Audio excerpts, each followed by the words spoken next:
John JR Rennie, welcome to the conversation today. Oh, thank you for having me, John.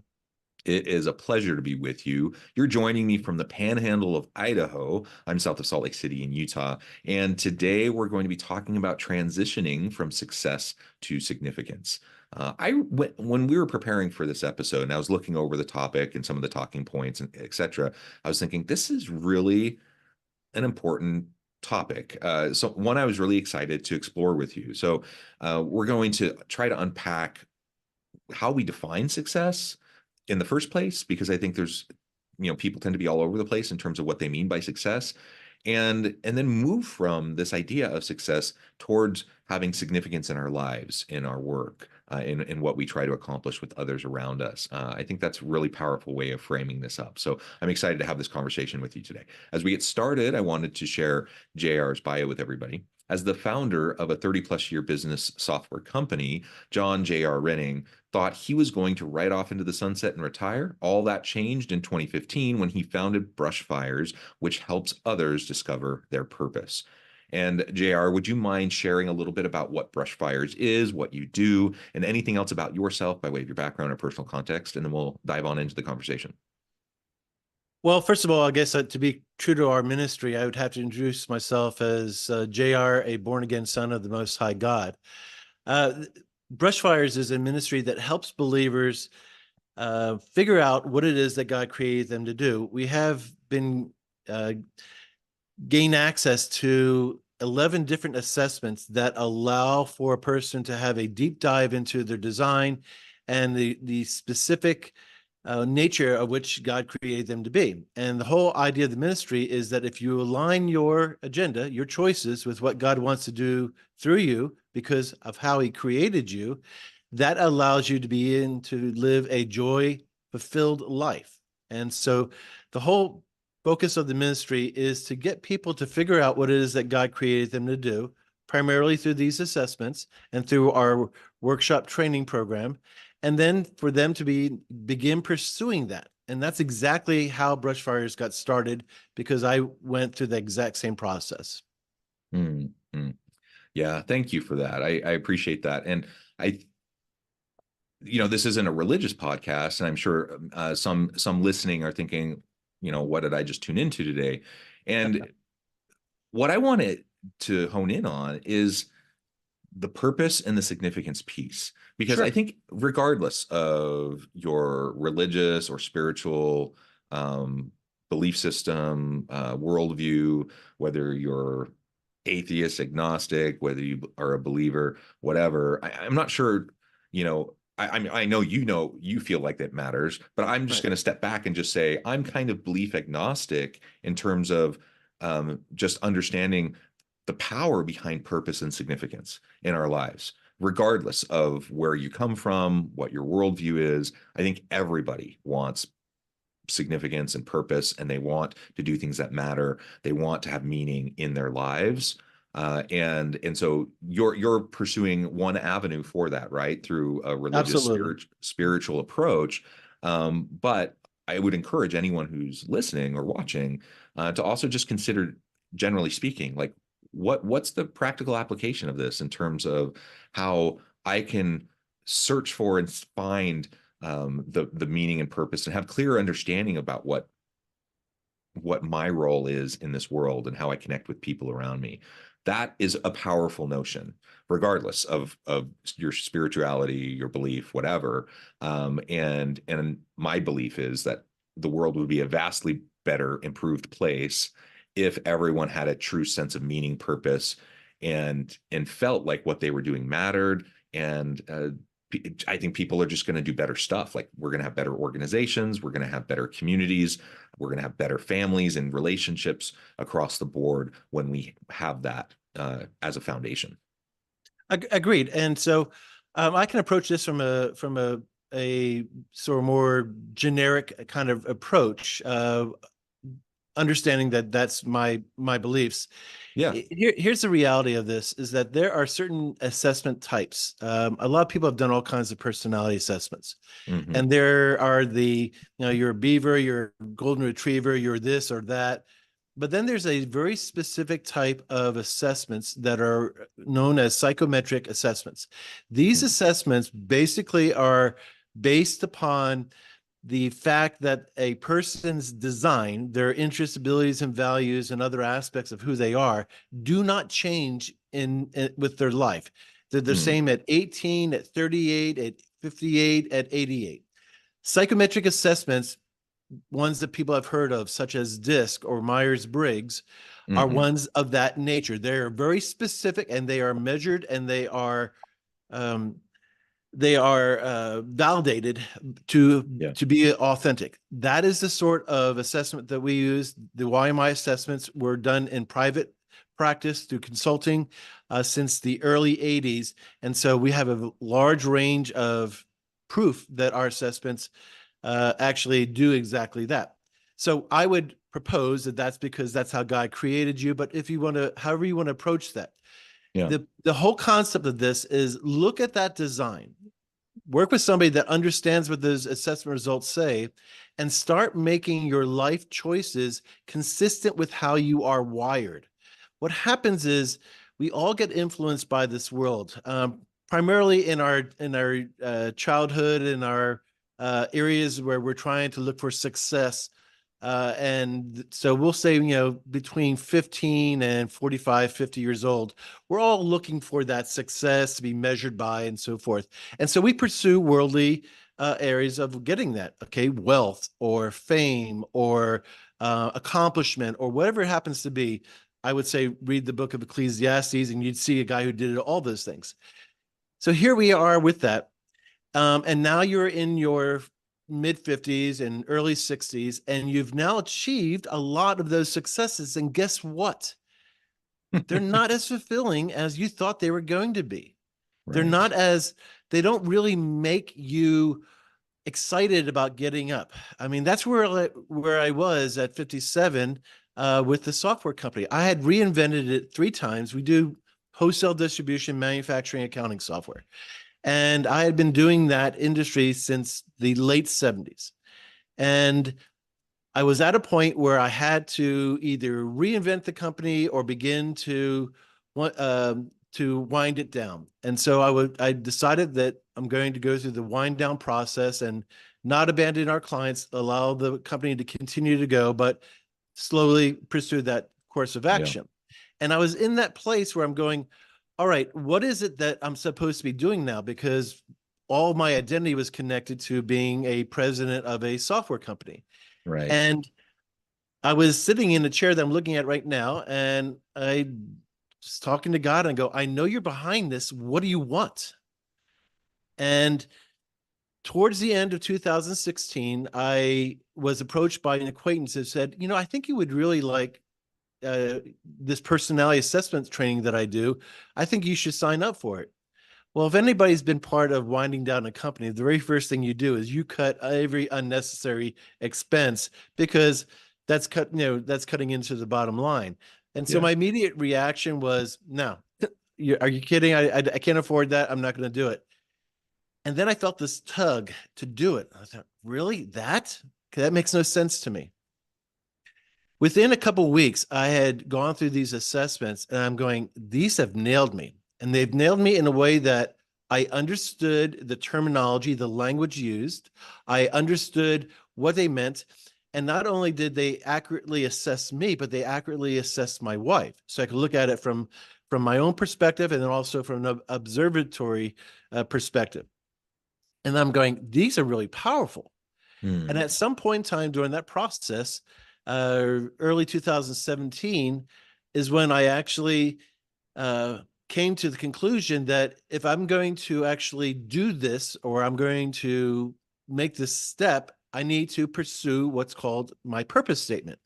The purpose statement is the end result of doing these assessments, where you take all the attributes. A lot of people will call them a mission statement or various other names. Right. And the one that was derived for me goes like this: I must strategically lead a gifted team to embrace the power of their God-given design for long-term positive results.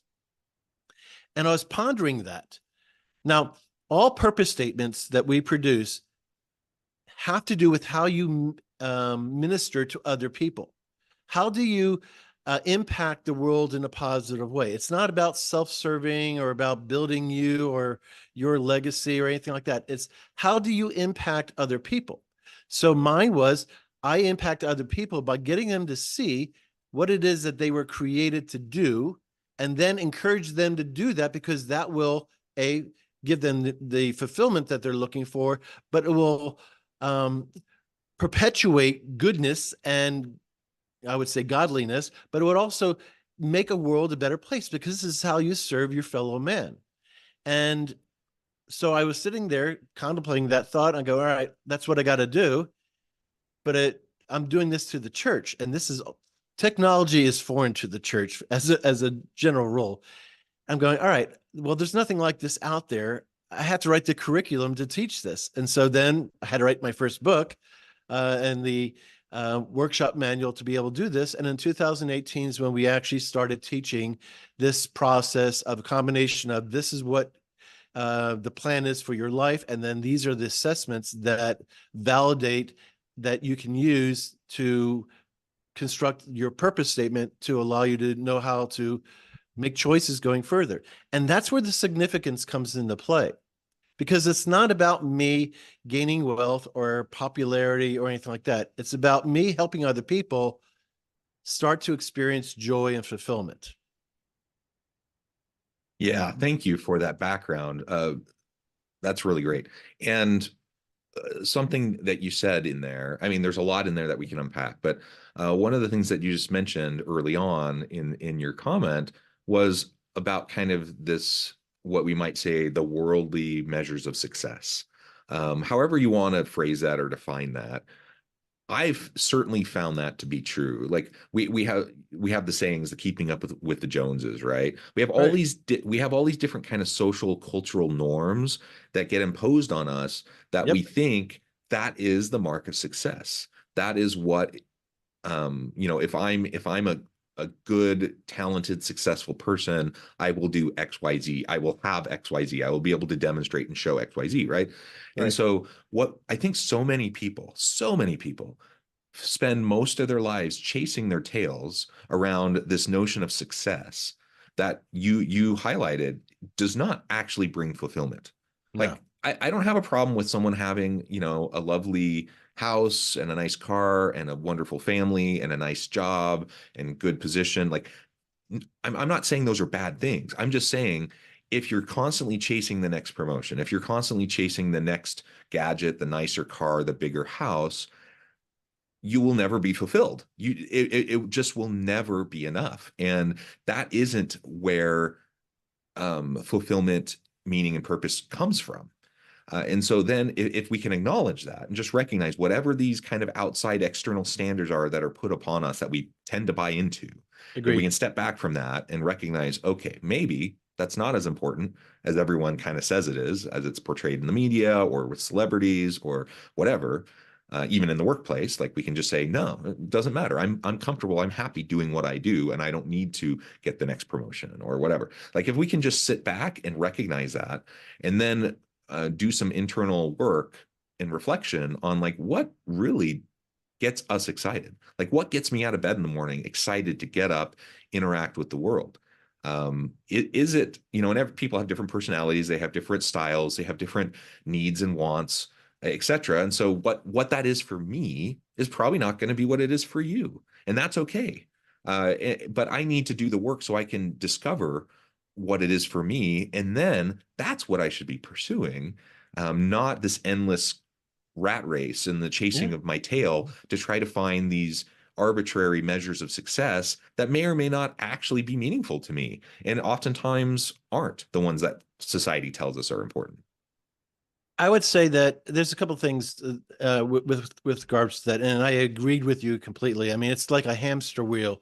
You're never making any progress in life because the nicer house, the better car, all those things don't bring any real significance.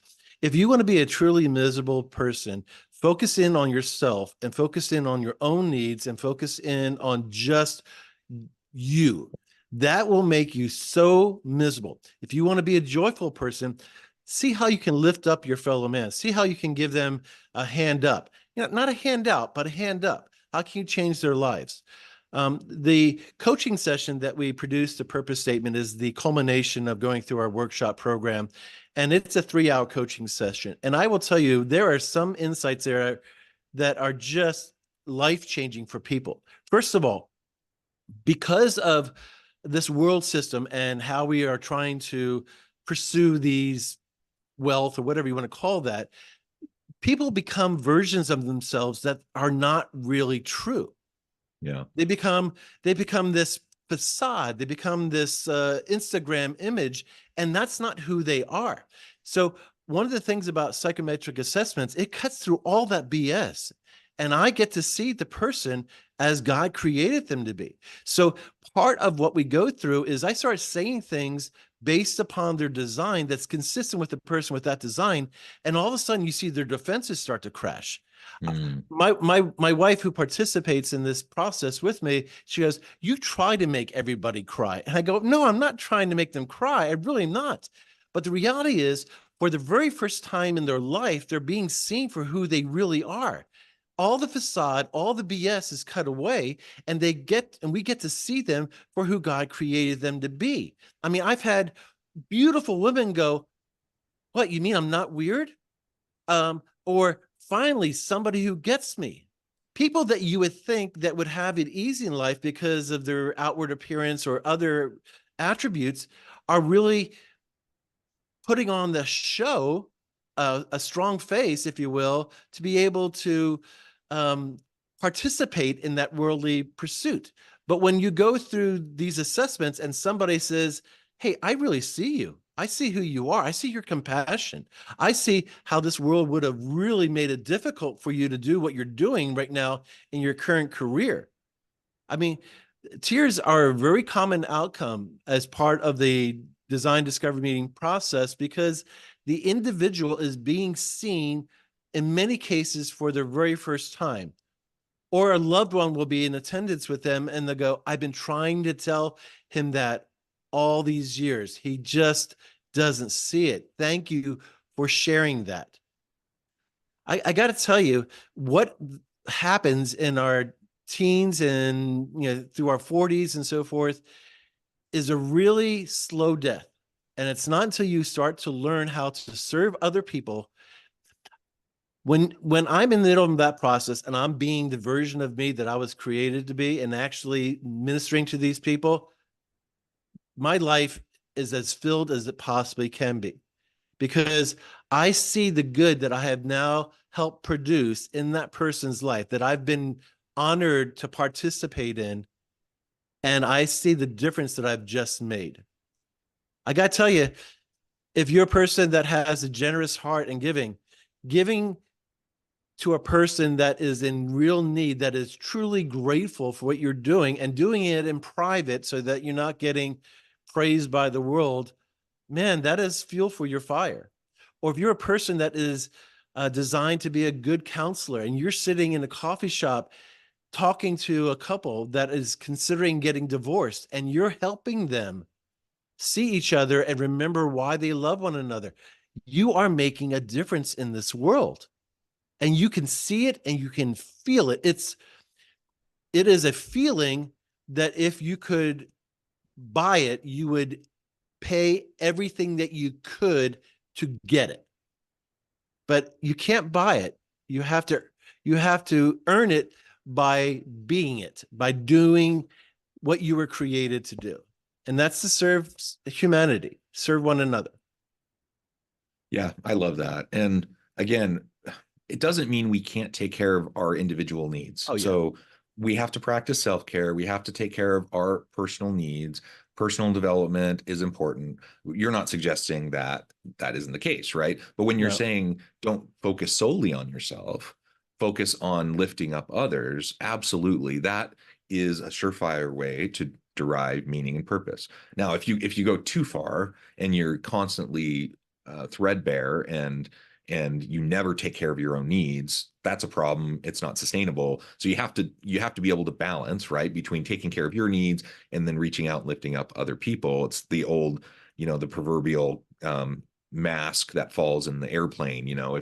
If you're going down, put your mask on first, then you can help other people, right? But it really is powerful if you bring that kind of purpose-driven, meaning-driven perspective to the way you interact with the world, to the way you interact with other people. It changes a lot of things. I mean, it changes what kind of a coworker you are. It changes what kind of a leader you are. I'm a big proponent of servant leadership, which Yes. goes right along with everything you just said. Like, I see leadership, the primary goal of leadership is to lift up and develop the people around you. And if I'm a Right. good leader, I'm building my bench strength. I'm helping my team to understand their potential and to grow into that potential. That's what a great leader does. And lo and behold, when you do that, you also have great products and services, and people just do better work, and it makes, the metrics are better. Everything's better, right? When you take that kind of an approach. And all of that's consistent, I think, with what you've been sharing around this idea of moving from success to significance.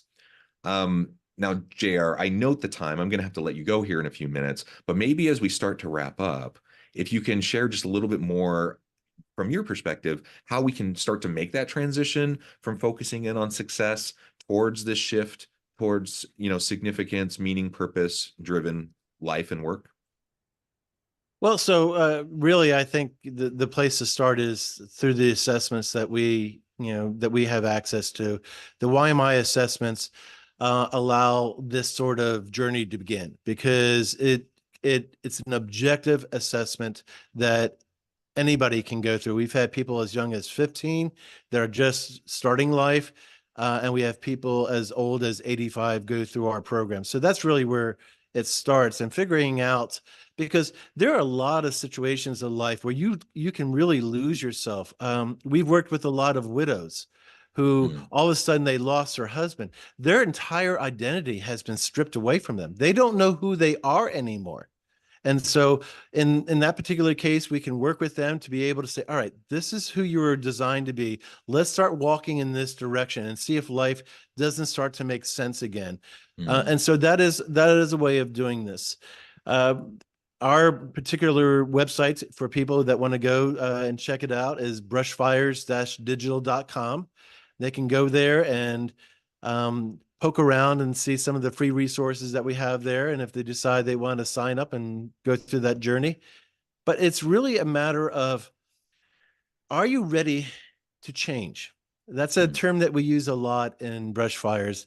Um, John Maxwell has this famous quote about the 4 seasons of a person willing to change. The very first one is my favorite. Have you experienced enough pain that you want to change? Have you seen enough that you are inspired to change?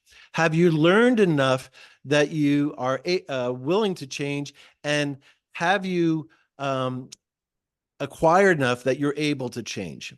mm. So for a lot of people, if they're not ready to change, then continue on until you've experienced enough pain in this world, and then you know, go back, figure out where that JR guy was talking with John on, and see if we can't begin that process. But you have to start there.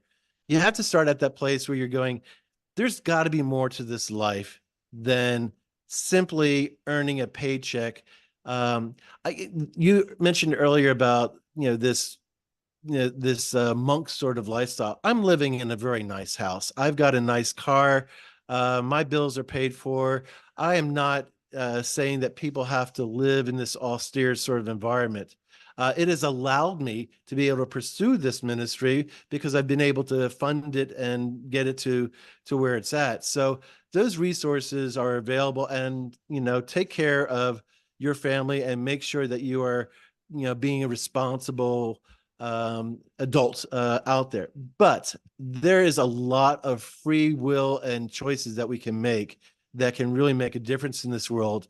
Make the choices that are consistent with how you have been wired and designed, and see if it doesn't make a difference in your life and the lives of the people that you touch.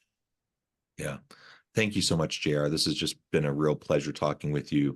As we wrap up, if you can just take a moment, share with the audience how they can connect with you, find out more about your work, and any final word that you have, and then we'll wrap up. Well, the easiest place is to go to the website, brushfires-digital.com. It is a LMS software. It's learning software where you can actually watch our videos and go through the entire process anywhere in North America. Uh, Really, what I would like to tell your audience is that there's more to life than keeping up with the Joneses. There's Yeah. more to this life than simply the next steak or the next vacation or the next this. And it's waiting for you to simply lift your head up and start going in the direction that you were created to go in. And we'd love to help you if that's part of your desire. We want to help you live that out and experience it. I love it. Thank you so much. It's been a pleasure. I encourage the audience to reach out, get connected, find out more about what JR and his team can do for you. And as always, I hope everyone can stay healthy and safe. They can find meaning and purpose at work each and every day. And I hope you all have a great week.